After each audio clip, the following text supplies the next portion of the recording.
What is up, everybody? Welcome back to Jesse's Performance, where today I am going to give you guys a little bit of a shop update, and also we're going to jump into the NASROD wiring for NASROD 2.0. Let's get after it. Soundstripe.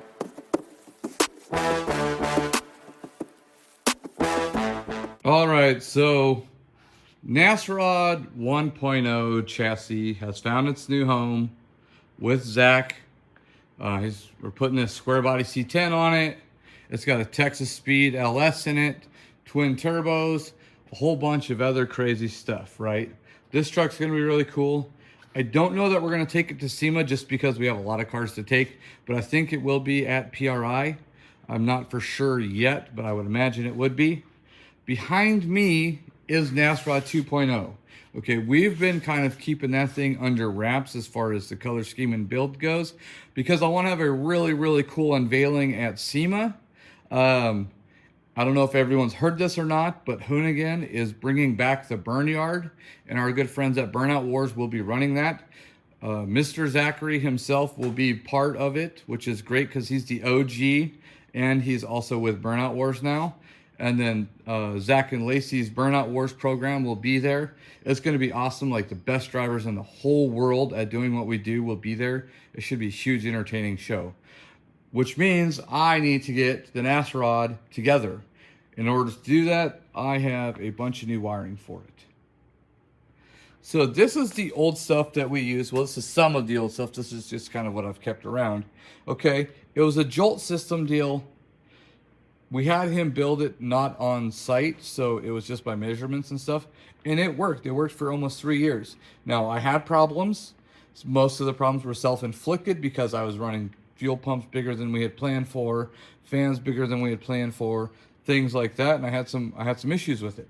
Okay, well, part of building this new car was to get rid of the four-wheel drive, because this is going to be a full-blown drift car now. So we're not going to be doing cyclones and drag racing and all that stuff that the NASROD 1.0 was doing, you know. So this chassis, that's why we got completely rid of this chassis rather than cutting it up and trying to modify it and doing all this stuff. I found it a new home that's going to be a very well suited home for it, just given the fact that Zach likes to party like I like to party. We like to build crazy things.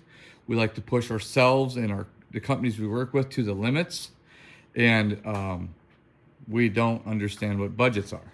So that's why him and I get along so well. But anyways, getting into this wiring, right? So the Holley, everything, right? That's how I roll. Everyone knows this. Okay. Holley Dominator ECU, just because I have so many sensors, inputs and outputs are necessary on this thing. Okay. We are switching from a fuse box to the smart wire.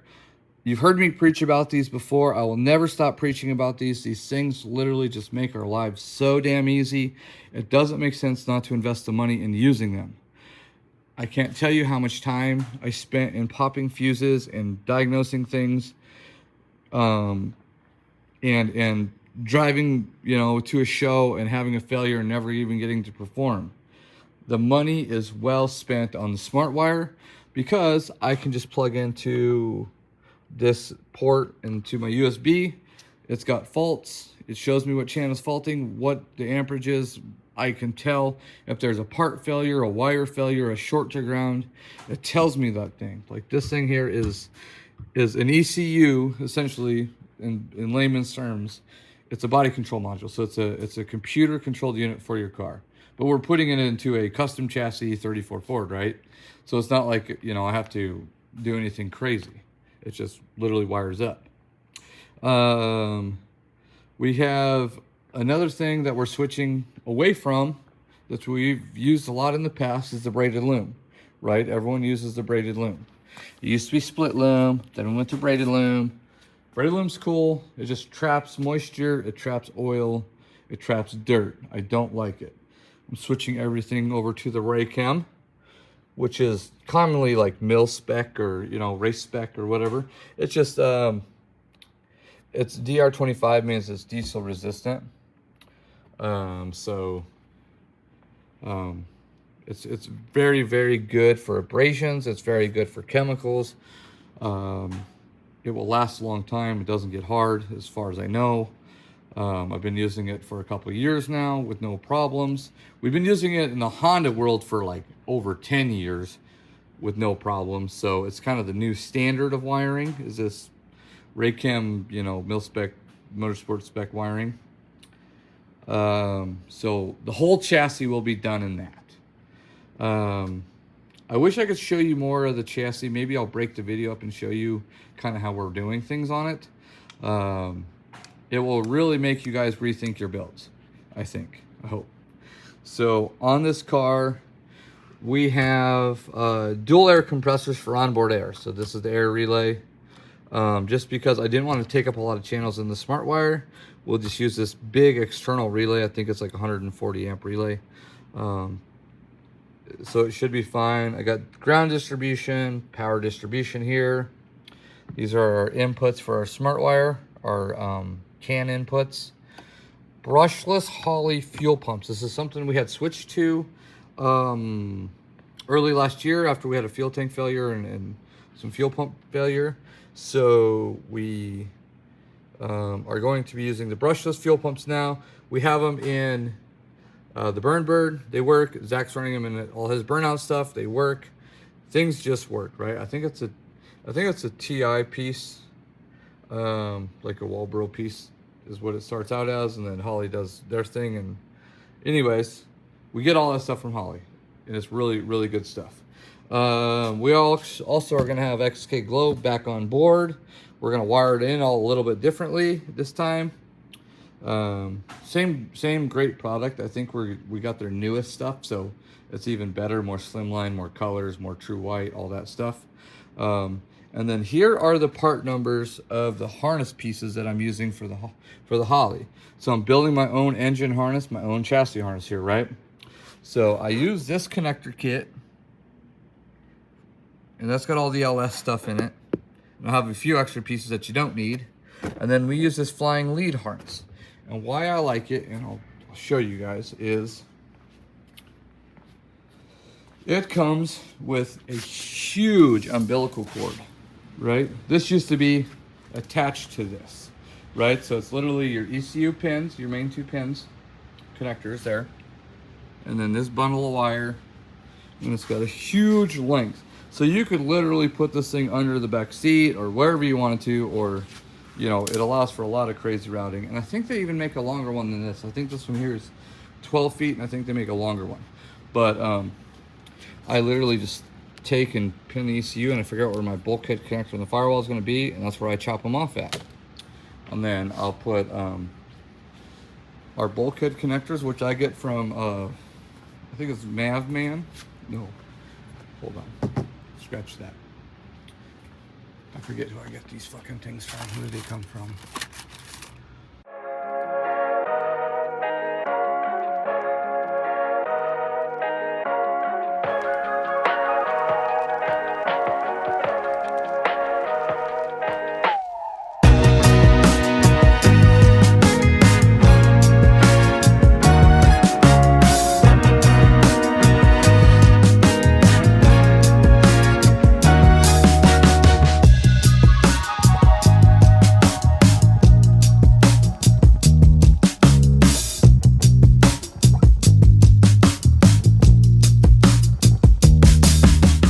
So we get these from Mavin. You can find them online. They do have a lot of cool wiring stuff along with some fab stuff. So we use those. I'm going to be using some new Trick Holley MAP T sensors is what we call them. They're MAP sensors, and they're pressure sensors and temperature sensors built in one. I have these on Stacie's car. I love them. We will be using the K-pad. This is one that I had put into Ty's car. We replaced it, testing a few things, found out that that was not an issue after all.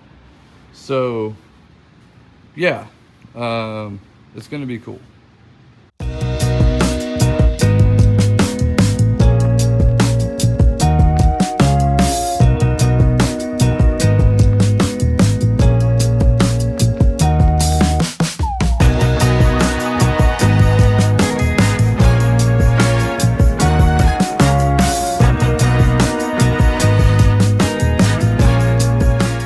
So this here is NASROD 2.0 chassis. We've done black and white videos on it.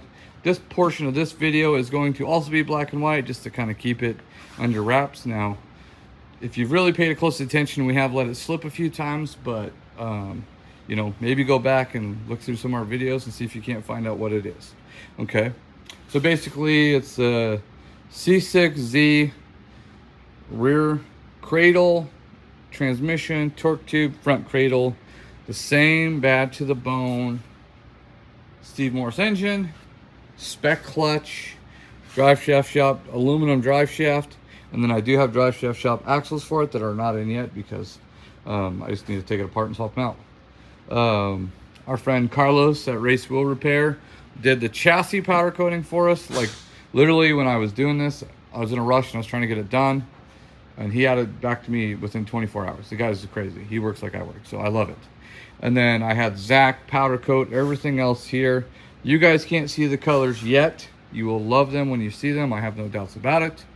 And then we have got a new partner on board with us here, Colored Fittings. And again, you guys can't see these, right? But they have supplied us with all the colored fittings that we have on this car because I wanted to have a little more detail on this build than I did before. I mean, I had a lot of detail, but it was kind of more subtle. I wanted to have a lot more in-your-face detail here, so that's what we're doing. And also, one thing that we are doing on this build that I think makes it unique is this thing will be completely able to run and drive with no body on it, right? So we set up all the plumbing, all the wiring, all the suspension, all the chassis, everything to where the cab can come on and off when it's fully assembled or mostly assembled, and where it can be completely, we can work on it. If we need to pull the cab off, we can pull the cab off, which I doubt we'll ever need to do, hopefully. So what that entails is we have this chassis mounted bulkhead firewall here, right? And I'm missing this piece here because the Aussies needed it and I lent it to them, the bulkhead fitting. Okay, so what that allows us to do is all the wiring and all of the plumbing, it has a short run with two bulkhead, you know, with a bulkhead here, a short run underneath the passenger seat, which is going to get a raised floor pan after this is all done and tested, to a rear chassis firewall where we're going to have at least one bulkhead, but I left room for two. And then all of our coolant, fuel, power steering, and tranny cooler stuff goes through here. So this will be one set of wire, or one set of lines, right? And what this allows me to do is if I do have a failure in hose, I can replace one section, right? Because it's three different sections of hose makes one hose here, which is really nice because rarely do you have a failure inside the car. But if I have one back here, it'll be easy. Just take it off, take the wire off, take the hose off, make a new one, put it back on. No big deal, right? Rather than trying to patch it on the car and blah, blah, blah, blah. You know, I don't want to do that. So, like I said, we have onboard air. We have air jacks. Because this thing's low and I'm tired of lugging a heavy old low profile jack around. So I put air jacks on it. A lot of this is in our old builds. Some of you have seen it. Again, some of you haven't. I'm getting off topic with the wiring stuff here, but it's all part of my process. So yeah, so there's gonna be a wiring bulkhead here, and then the front headlight wiring and stuff, I'm actually gonna drill the tube and it's gonna go actually down in the frame and out.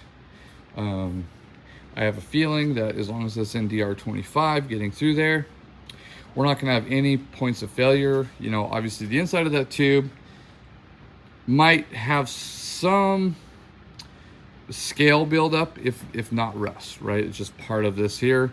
It's steel, it's only coated on the outside. There's air inside of there, there's air trapped inside of there. It's not vacuum sealed before we weld it. So anywhere there's potential moisture and air, oxygen, there's gonna be rust. That's just all there is to it. So, but I think as long as our wire is completely encased in DR25, we're gonna be just fine.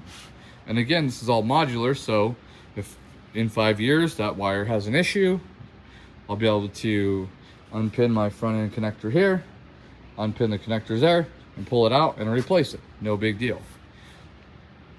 When I built this car, just going into this here, I wanted everything to be modular, I wanted everything to be easy to work on, and I wanted it to be really, really cool. And I wanted people to think and maybe inspire some other people to change things on their builds to make it easier and more unique building it. We did that with the last one with the rear mounted radiator, got a lot of attention. The all-wheel drive stuff got a lot of attention. Just the cantilever stuff got a lot of attention, which I'm not the first one to do any of those things, but I think this car really led the way for do-it-yourselfers to want to do this stuff, because it's got it.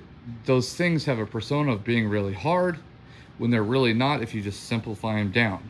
Everyone asks, well, how'd you figure out the cantilever suspension?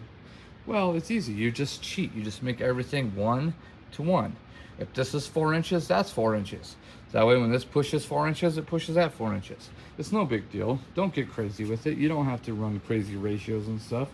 It makes things really hard. So if you want just to move your shock to where it's easier to work on, and you want a cantilever setup, just do it all 1 to 1. No big deal. But let's get back to the wiring. That's enough of this crap.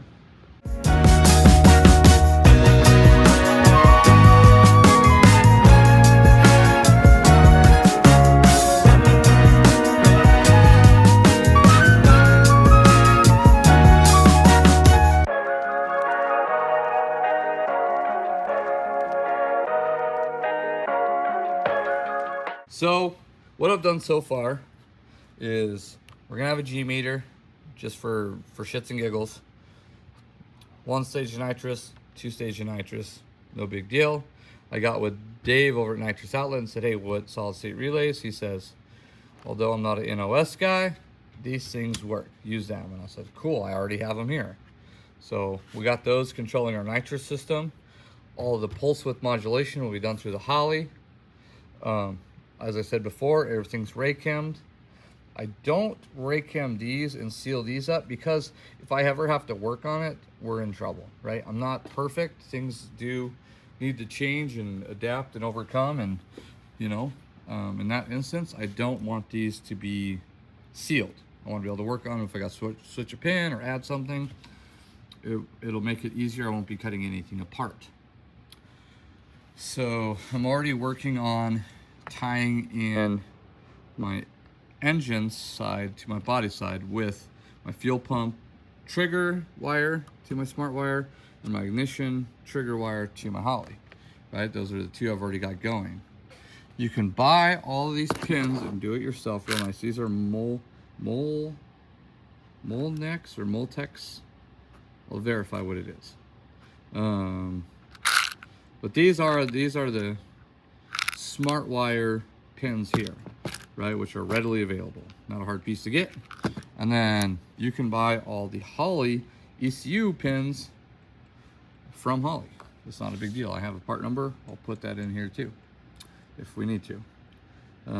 But a lot of the harness stuff, like they're terminated harnesses, and they come with them, so it's no big deal. Now it's just a matter of mapping everything out, which the way I do it is I print out diagrams. Engine harness diagram for regular LS1. I make a list of all the extra stuff on top of that engine harness that I need. Then I print out the diagram for the channels for the smart wire, and I mark those all up, right? And then I get the pin diagram and I go through and I write the color and what each one is for. That way I know what it is. Multiple pages of that, and this is more of this add-on stuff that we're doing. This car's gonna have some pretty cool stuff on there. Then I printed out the transmission one because I do have VSS going through there. So I will actually have a actual transmission speed sensor for the VSS. And I'll be able to match that up with my